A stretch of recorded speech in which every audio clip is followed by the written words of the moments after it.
As we often say, Anthony, no such thing as an easy game. That was evident on Friday just gone against Flint Town United. However, it came good in the end. 2-1 victory, 3 points and a 27-point lead at the top of the table for TNS. Yeah, you're right. It certainly was not an easy game. And we knew, I think, what you're going to get every time you do go to Flint. And with the greatest respect to them, they put the ball in the box. They're physical, they're aggressive, their set plays are very good.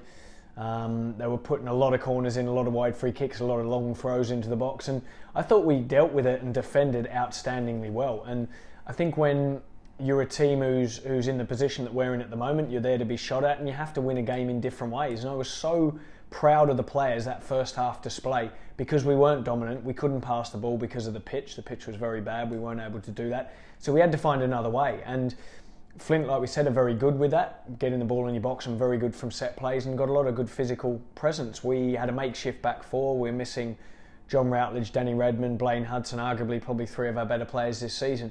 So with a makeshift back four, with other players who are new and had just come in, I thought we did outstandingly well, and I thought we actually won the game in the first half. So I'd had a lot of comments, and people asked me questions in the media, etc., about, oh, you mustn't have been happy with that first half. But it was actually the opposite. I was actually really pleased with the first half, and that gave us a great platform and a chance to win the game, which then we were able to pass the ball in the second half, and we went on to go and do. So a different challenge, but one that we came through, and really pleased we did. And we are back in action tomorrow here at Park Hall. It's a first versus second encounter. Both teams are the informed teams as far as the league's concerned, but a win for TNS would be a massive step towards the title. Will that in particular be in your thoughts as you go into that game?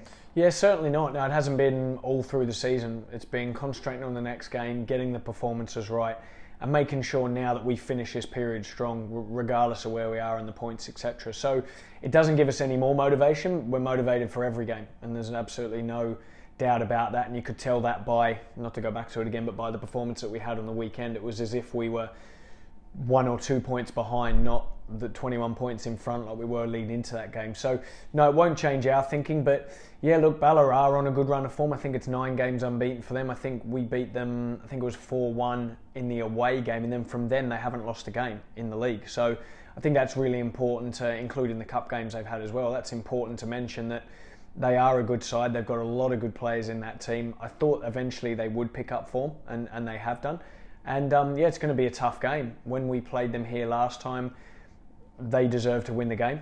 We can openly admit that. I thought they were excellent first half. We came on stronger in the second half and managed to score 2 late goals, but we left it very late, and they were excellent that night and deserved to win. So we know how hard it's going to be, first v second clash, and we are looking forward to it, but we need to put on a better performance than what we did last time when we played them here.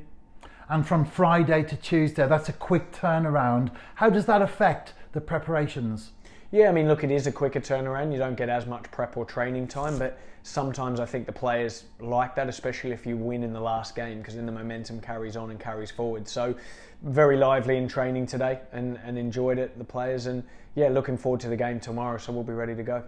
And what do you expect Bala to bring to the game, or will it all be about your preparations for the New Saints and not concerned so much with the opposition? Yeah, no, look, you have to be concerned, maybe not concerned is the right word, but doing your due diligence and your preparation into the key, I think, tactical battles and matchups for individual players. And you have to do that with Bala because they do have good individuals, with Edwards, with Venables, with Rutherford, with players that are good players and can hurt you, which they showed in the game when we played them last time. So yeah, they're a real threat from set plays as well. Big, physical, aggressive, put the ball in the box, do it very well. So we'll have to be on our game with that as well. But I think we've got some strengths and some areas where we can exploit them as well, and we'll be looking to do that here and hopefully be on the end of the right result. And since the second phase of fixtures were announced, there's been a change of opponent. We will now be playing Carnarvon instead of Connors Quay Nomads. Does that affect anything from a TNS perspective? Yeah, no, that's another question I've been asked a lot recently, and from us and our point of view, I think before the split we were 23 points ahead of Connors Quay and ahead of where they were. And when you think about it, last season we narrowly lost the league to Connors Quay, so for us to be 23 points ahead, I think says it all where we are at the moment as a team and how well the team and the players have done to put themselves in that position. So we very much focus on ourselves. It doesn't really affect us, that the points deduction that they've had.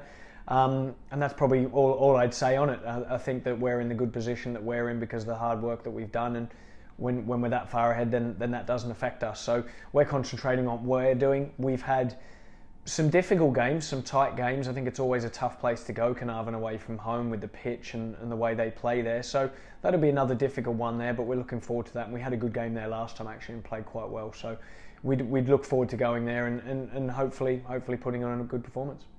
We've talked about him a lot from an injury perspective in recent weeks, so it's good to talk about the player himself in a positive light. It was great to see Keston Davis not only back on the bench but also on the pitch as well last Friday. Yeah, well, it was good. He come on the pitch. I'm not 100% sure he touched the ball actually, but his job there was to come on at the end and help us out with set plays and see through that part of the game. Being the last time we played at Flint, we did concede a late goal, so it was important to get him on the pitch for those last couple of set plays when they were putting the ball in the box, and he did well with that, with his organisation more so and his presence on the pitch. So yeah, looking forward to getting him back involved soon, and whether he'll be ready for tomorrow night, we're still not sure yet, but he's gradually getting fitter and stronger and will play a part come the end of the season in the run-in. And finally, as we always ask, what's the general availability? Yeah, we've still got John Routledge is obviously injured, but the good news is we've got Danny Redmond back in from suspension, and one or two others that'll be there or thereabouts. So we picked up a couple of injuries from the game against Flint, so we're going to see how they are over the next 24 hours and see if they're available. But mostly everyone fit apart from them.